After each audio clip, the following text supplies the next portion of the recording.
My girlfriend gave her ex a key to our apartment because she said he was scared of being abandoned. Then my neighbor's camera showed him using it while I was at work, and before I could even finish asking her how long she'd been lying to me, he came back and tried the lock again. His name was Evan. Hers was Maya. Mine is Caleb. Maya and I had been together a little over a year when we moved into the apartment in January. It was a second-floor one-bedroom in a boring little complex outside Columbus, the kind of place with beige siding, thin walls, assigned parking, and a leasing office that always smelled like burnt coffee and printer ink. Nothing fancy, nothing dangerous looking. Just the first place we could afford without splitting rent with strangers. I thought moving in together was the point where things would settle. We had done the hard part, or I thought we had.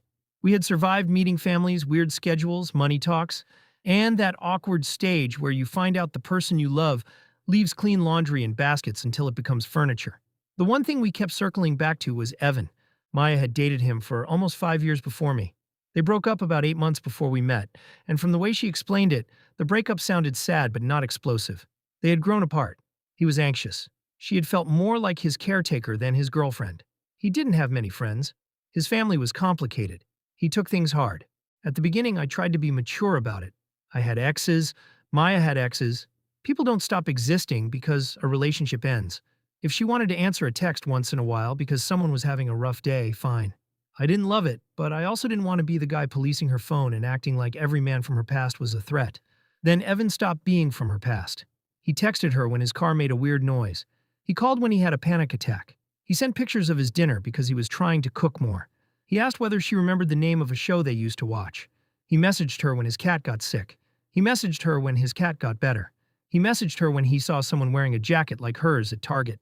Maya always had a reason it wasn't a big deal. He's just lonely. He doesn't mean anything by it. You know I'm with you? I can't just be cruel to someone who was part of my life for that long. That last line got used a lot. It made me feel like a selfish asshole every time I had a problem with him. She had this way of making my discomfort sound like I was asking her to abandon a wounded animal on the side of the road. So I backed off more than I should have. The first time I met him was at a brewery for Maya's friend's birthday.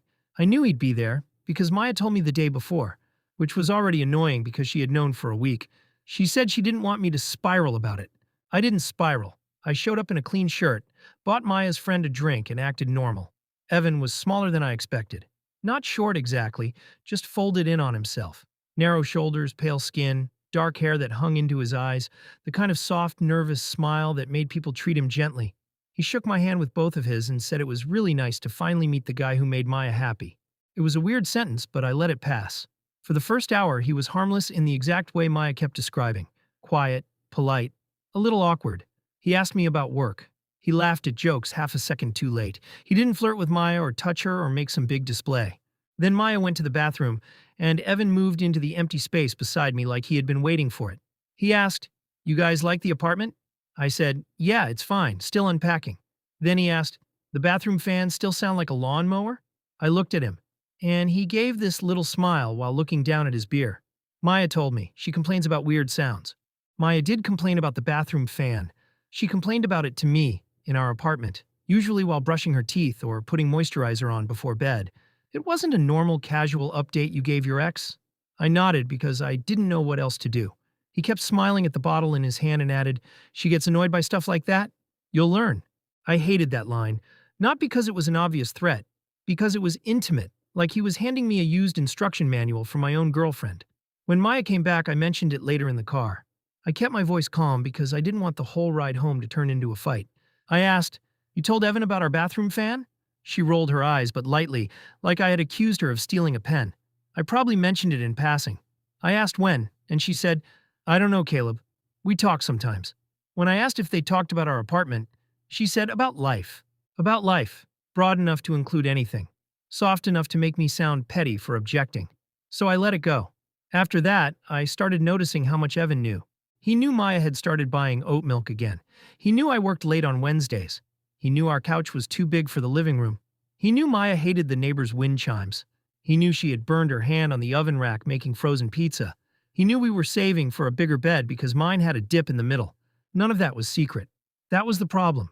Individually, every detail could be explained. Maya talked too much when she was stressed. Evan was lonely. I was insecure. Pick whichever excuse made me shut up fastest. But the details kept stacking. One Saturday in February, Maya and I were grocery shopping when she got a call from him. She looked at the screen, pressed decline, then immediately texted him. I didn't say anything until we were in the cereal aisle. I asked, "Is he okay?" She didn't look at me. "He's having a bad day." I said, "He called 3 times yesterday." She said, "I know." I said, "Maybe he needs someone who isn't you." She put a box of granola back on the shelf, harder than necessary, and said, "He doesn't have anyone else." I told her that couldn't keep being her job. She snapped back, "It's not a job. It's basic human decency."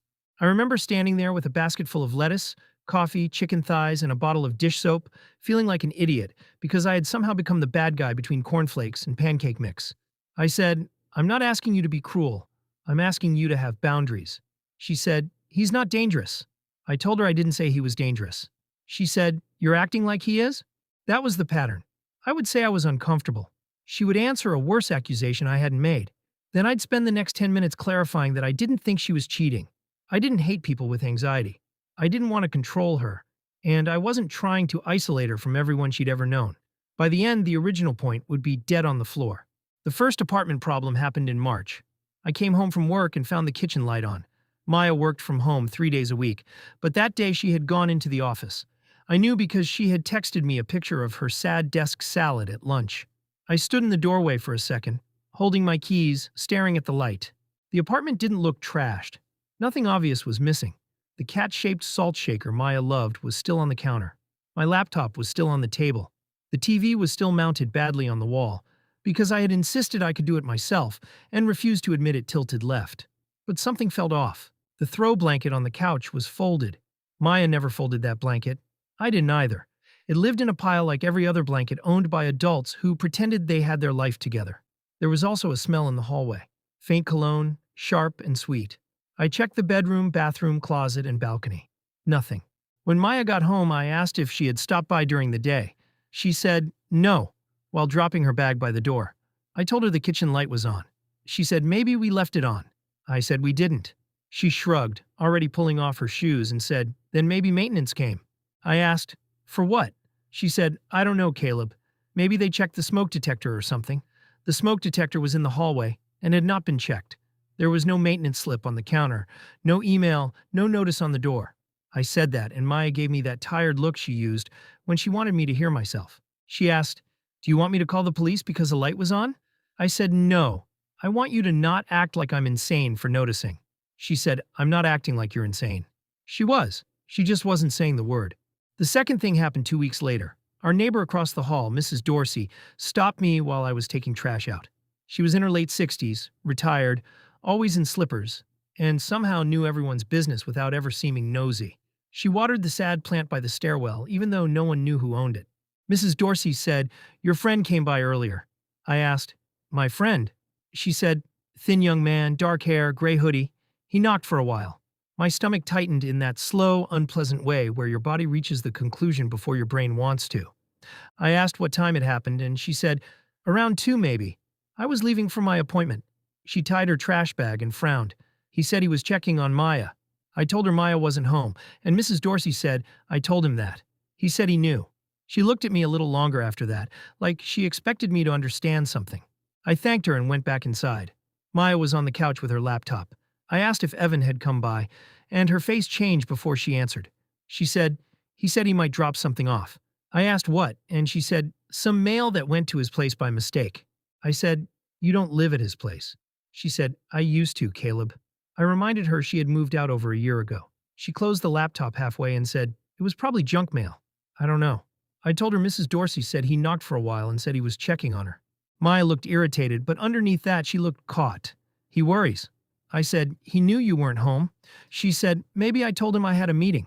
I asked why he would come here then, and she rubbed her forehead. "Because he doesn't always think clearly." That phrase stayed in my head. He doesn't always think clearly. It sounded compassionate until you put it next to him, showing up at our apartment when neither of us was home. I asked if he had a key then, just straight out. Maya blinked and said, "What?" I asked, "Does Evan have a key to our apartment?" She said, "No." She said it too fast. I didn't push hard enough. I could have said, "Show me the spare." I could have asked to rekey the lock. I could have gone to the leasing office myself. Instead, I accepted the denial because I wanted the fight to end. because I wanted to believe the person I slept beside every night would not lie to me about something that basic. The next month was weird in a way. I kept trying to file under stress. Maya got protective of her phone again, not hiding it exactly, but angling it away. She started stepping onto the balcony for calls even when it was cold. She said Evan was in a low place. She said I did not understand how bad his abandonment issues were. I started to hate that word. Abandonment. It became a shield around every selfish thing he did. He called at dinner because he was abandoned. He texted at midnight because he was abandoned. He showed up at our apartment because he was abandoned. He made my girlfriend anxious and guilty and secretive because he was abandoned. At some point, I wanted to ask when I got to matter in my own relationship, but I knew how it would sound. Harsh, jealous, unkind. So I did what a lot of people do when they know the answer will hurt. I tried to collect enough little signs that I could stop feeling crazy. I checked the spare key bowl by the door. There were 2 sets in it, mine and Maya's. No obvious third key. I checked the junk drawer. Batteries, tape, soy sauce packets, 1 screwdriver, old birthday candles, no key. I checked the little ceramic dish on her dresser where she kept earrings and hair ties. No key. Then one Thursday night I found the maintenance tag. It was wedged under the fridge, half curled from being stepped on. I only saw it because a bottle cap rolled under there, and I got down with my phone flashlight. It was one of those yellow paper slips maintenance workers leave when they enter your unit. The top had our unit number. The date was from late February, weeks before I found it. The box check said entry door strike plate adjustment. Under notes, someone had written, resident reports lock sticking after spare key use by emergency contact. I sat on the kitchen floor with the fridge humming beside me and read those words until they stopped looking normal. Emergency contact, spare key, lock sticking. Maya came out of the bathroom in pajama shorts and one of my old sweatshirts. Her hair was wet. She smiled at first, then saw the paper in my hand. She asked, "What is that?" I said, "You tell me." She walked closer, read it, and went still in this awful way that told me everything before she started talking. She said, "Caleb." I asked, "Does Evan have a key?" She didn't answer. I stood up and said her name again. Maya said, "It's not like that." That sentence landed so badly I almost laughed. I asked what it was like, and she looked toward the front door, then back at me. "He had one from before." I asked, "From before what?" She said, "From when we were moving." I said, "He helped us carry 1 box and complained about his back." She said, "He had a spare for emergencies." I asked, "For our apartment?" She said, "It was temporary." I said, "Late February he used it." Her face tightened. He was worried about me. I asked, "Was I supposed to know that?" She looked away. I asked, "Was I supposed to know that another man had a key to the place I sleep?" She opened her mouth and nothing came out. For once, she had no soft sentence ready. I asked how long he'd had it, and she said, "A while." I asked if he had used it before, and she said, "I don't think so." I asked why she lied when I directly asked. That was when she started crying. Not loud, just her eyes filling while she hugged herself in my sweatshirt, like she was the one who had found out a man could walk into her bedroom. She said, "He spiraled when I asked for it back. He said it felt like I was cutting the last thread. He said he knew you wanted me to erase him." I stared at her, and she said, "I didn't want him to feel abandoned." Evan's fear had a key. Mine had to knock. I told her we were changing the locks in the morning. She said, "Can we not do this right now?" I said, "Evan has a key to the place I sleep." She said, "I'll talk to him." I said, "No, we're changing the locks." She said, "He'll freak out." I said, "Good." That was the first time I said something without smoothing the edges for her. Maya looked at me like I'd slapped her. "He's not a monster," she said. I told her I didn't care what he was. He did not get access to my home. She said, "Our home." I said, "Then act like I live here too." She slept on the couch that night, or at least she lay there with a blanket over her legs, while I stayed in the bedroom staring at the door. I didn't sleep much. Every pipe sound in the wall made my body lock up. Every car door outside sounded closer than it was. The next morning, Maya said she had texted Evan after our fight and asked for the key back. I asked what he said, and she told me he hadn't answered. I told her I was going to the leasing office. She got upset again, saying we should handle it privately, saying Evan was embarrassed, saying I was escalating something that could be solved with a conversation. I went anyway. The leasing manager, Tanya, was a tired woman with glasses on a chain and a voice like she had heard every possible tenant problem. I told her an unauthorized person had a key. She asked if I wanted a rekey. I said yes. She pulled up our account, clicked around, and frowned. "This unit had a strike plate adjustment recently?" I said, "Yeah, that's part of the problem." She said, "Resident requested it after a spare key issue." I asked if my girlfriend did, and Tanya hesitated in that way people do when they're deciding how much they're allowed to say. I put my ID and lease copy on the desk and said, I'm on the lease. She nodded once and read the request notes aloud. Maya had submitted it through the portal.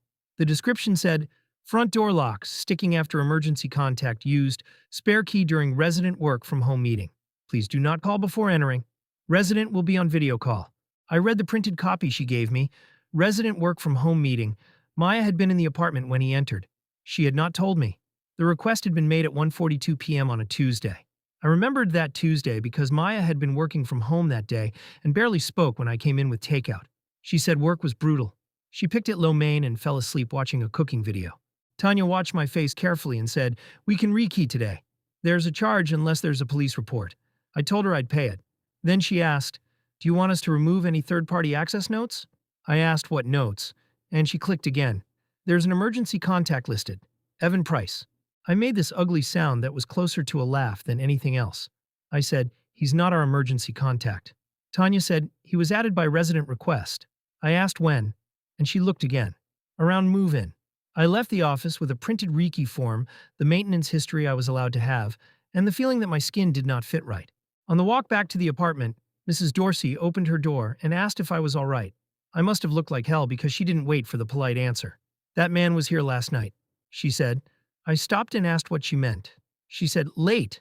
After midnight, I heard someone in the hall. My pulse started kicking. I asked if he knocked. She said, no, he stood there. Then she glanced toward our door. I looked through the peephole. He was just standing by your door with his phone in his hand. I asked if she had camera footage. I expected her to say no because apartment hallways are usually where useful things go to die. But Mrs. Dorsey pointed up at the little black camera mounted above her wreath. My son put that in after someone stole my Christmas mat. It catches most of the hall. She explained that it saved motion clips to a memory card and backed them up through an app her son paid for. She didn't know how most of it worked. She just knew she could scroll back. And because she never deleted anything, the clips went back farther than I expected. That morning, because of Evan, she checked. She invited me in like we were about to look at pictures of grandchildren instead of proof that my home had not been mine for months. The footage was grainy but clear enough. At 12:38 a.m., Evan came up the stairs in a hoodie and stood outside our door. He did not knock. He did not text first on camera. He just stood there, with his head tilted slightly, like he was listening through the door.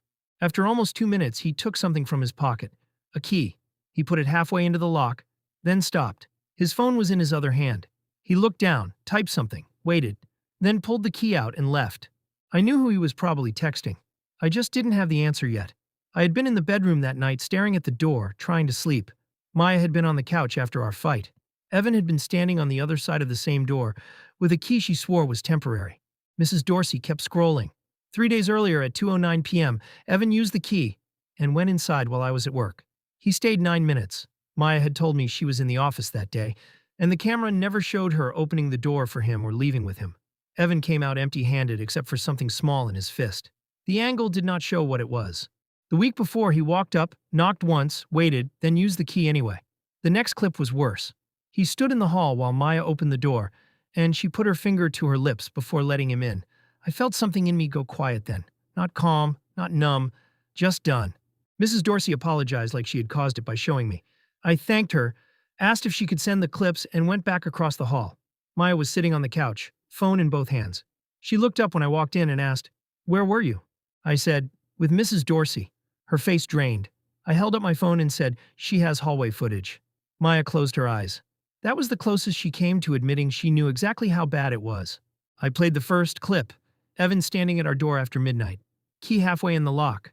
Phone in his hand. Him leaving. I asked, "Why did he come here last night?" Maya said, "He was upset." "Because you asked for the key back?" She nodded. "And he texted you from the hallway." Her face gave me the answer before her mouth did. I said, "Maya." She looked down at her phone. "He said he just needed to see me. And you answered him while he was outside our door with a key. I told him to leave. You told him to leave quietly so I wouldn't know he was there. He was crying, Caleb. He was outside our door at midnight with a key." She said, "He wasn't going to come in." I said, "He put the key in the lock." She said, "He stopped." I asked, "Because you texted him." She didn't answer. I played the next clip, him entering at 2:09 p.m. while I was at work. I asked, "What did he take?" Maya stared at the screen. I asked again, and she said, "I don't know."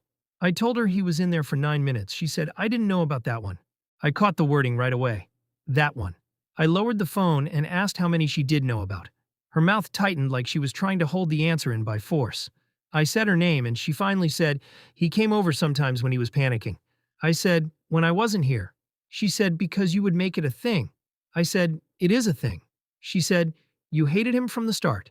I said, "No. I hated finding out my girlfriend gave her ex access to my apartment and trained me to feel guilty for noticing." That got through more than anything else had. Her face twisted, not with understanding exactly, but with injury. Like I had finally stopped using the script she knew how to argue with. She tried another angle. Evan wasn't dangerous. He had never hurt her. He just needed reassurance. He only came over when he felt like he might hurt himself. She didn't know how to handle that kind of responsibility. She was scared if she cut him off and something happened, it would be her fault. The worst part was that I believed some of it. I believe Evan scared her with his own pain. I believe he made her feel responsible for keeping him alive, stable, fed, soothed, forgiven, and close. I believe she was exhausted. I believe she thought lying to me was easier than facing what she had allowed, but believing that did not make our apartment safe. I asked, "Why didn't you tell me?" She wiped her face with the sleeve of my sweatshirt and said, "Because I knew how you'd react." I asked, "How I'd react to a man having a key to my home." She said, "To Evan." I said, "To Evan having a key to my home." She looked away. That was when the lock scraped. Not fully, just the first small sound of metal from the other side of the door. We both froze. The sound came again, a key sliding into the deadbolt from outside. Maya's phone started buzzing on the coffee table. Neither of us moved for maybe 1 second. Then I grabbed the heavy ceramic lamp from the side table and moved toward the door. The chain was on because I'd locked it the second I came back from Mrs. Dorsey's, but that did not make the sound less wrong. Maya whispered my name, like I was the one doing something dangerous. The deadbolt clicked halfway, stopped, clicked back. I shouted, "Get away from the door." Silence. Then Evan's voice came through, muffled but close. "Maya?" He sounded broken. That was the worst part. Not angry, not drunk, not wild, just sad like I was the intruder in his terrible little routine. Maya stood up behind me and said, "Evan, leave." He said, "I need to talk to you." She told him he needed to leave. He asked, "Is he making you say that?" I gripped the lamp harder. Maya moved closer, but I put one hand back without looking at her. Not rough, just enough to stop her from walking straight to the door. Evan tried the handle. The knob shifted under his hand. I shouted louder, "I'm calling the police." That changed his voice. He said, "For what? I have a key." Maya made this small sound behind me, like those 5 words finally reached the part of her brain that had been defending him. Evan repeated, "For what?" She gave it to me. I called 911. He stayed outside the door while I talked to the dispatcher. I gave our address unit number and told them my girlfriend's ex was trying to enter with an unauthorized key. The dispatcher asked if the door was locked. I said yes. She asked if he had made threats. I said he was trying the lock. Evan heard enough through the door to understand police were coming. His tone changed again. "Maya, please. I'm not doing anything. Tell him." She didn't answer. He knocked once. Soft. Then he said, "You told me I could come if I was scared." Maya closed her eyes. That sentence did more damage than any yelling could have, because it told me this had never been about one key. It had been an open invitation I was never supposed to know existed. The police arrived fast enough that Evan was still in the parking lot. I watched through the blinds as he stood under the yellow exterior light with both hands visible, crying while one officer talked to him. He looked pathetic. He looked harmless if you had not heard the lock turn. Another officer came upstairs and spoke to us separately. Maya admitted she had given Evan a key. She admitted she had asked him for it back, and he refused. She admitted he was not on the lease. She admitted he had come over without me knowing. The officer explained the ugly practical part. Because Maya was a leaseholder and had given him permission before, this was messy. They could tell him to leave that night. We could request a trespass notice through the property. If he entered or tried to enter again after permission had been revoked, that changed things. If he came back, we needed to call again. It was enough to make a report, not enough to make me feel protected. Evan handed over one key. I asked if there could be copies. The officer looked at Maya. Maya looked at the floor. Maintenance rekeyed the door that afternoon. I watched the guy swap the cylinder while Maya sat on the couch, silent, arms wrapped around herself. The old lock came out in his hand, small and scratched and stupid-looking for the amount of damage it had done. After he left, Maya tried to talk. She said she was sorry. She said she had been manipulated. She said Evan had made her feel like his life depended on her being available. She said she had been trying to keep everyone calm. Everyone. I asked who everyone was. She started crying again. I packed a bag. That was when she panicked for real. She stood in front of the bedroom door and said leaving would prove I never trusted her. She said we could do counseling. She said she would block Evan. She said she would show me her phone. She said she would call him right then and end it forever. I told her she should have ended it before he had a key. She said I was scared. I believed her. I also knew she had let me be scared alone. I went to my brother's place that night. He lived 25 minutes away in a townhouse with 2 dogs, 3 gaming consoles, and no guest room, so I slept on an air mattress in his office next to a broken printer and a stack of unopened mail. I slept better there than I had in my own apartment for weeks. The next few days were practical garbage. I called the leasing office. I asked about breaking the lease. I sent Tanya the police incident number. I paid for copies of everything I could get. Maintenance history, rekey invoice, emergency contact removal confirmation, and emails proving I had requested Evan be barred from the property.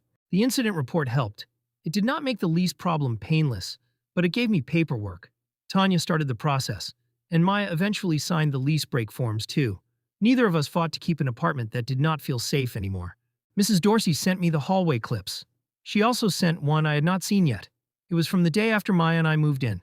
Evan came up the stairs carrying a little paper gift bag. Maya opened the door. They talked in the hall for a minute. Then she handed him something small in silver.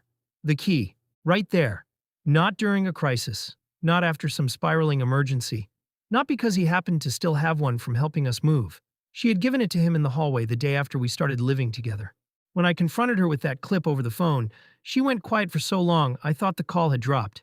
Then she said, "He was having a hard time with me moving in with you." That was the whole answer. She gave him a key because our relationship hurt his feelings. I broke up with her on that call.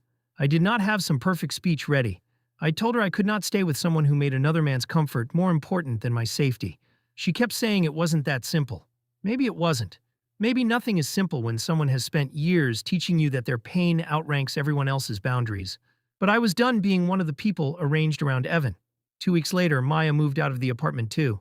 Not because she had some clean realization and chose herself, because Evan kept showing up. After I left, he apparently started coming by during the day, ringing the buzzer, standing near her car, leaving notes under the door. The rekey stopped him from walking in, but it did not stop the pattern. Maya called me once from the leasing office parking lot, crying so hard I could barely understand her. I had my shoes on. My keys were in my hand. Some stupid loyal piece of me still heard her crying and thought, go help her. Then she said, "He keeps saying you took me from him." Not, "I'm sorry I let him into our life." Not, "You were right." Just another sentence where Evan was still the center of the room. I told her to call the police and her sister. She said, "Can you just come?" He listens to men. I hung up after that. Not because I didn't care if she was safe, because I finally understood she was still trying to use me as a doorstop in a house she had opened for him. Her sister flew in from Denver the next day. Maya stayed with her for a while. Evan got a trespass notice from the apartment complex after he came back and refused to leave. I don't know much after that. A week later, he messaged me from a new Instagram account. No profile picture, no followers. It said, "You don't know what she promised me." I screenshotted it, sent it to the officer whose card I had, then blocked him everywhere. Maya emailed me twice. The first one was long and apologetic. She said therapy had helped her understand emotional coercion. She said she had confused guilt with love and responsibility with access. She said she hoped one day I would know she never meant to put me in danger.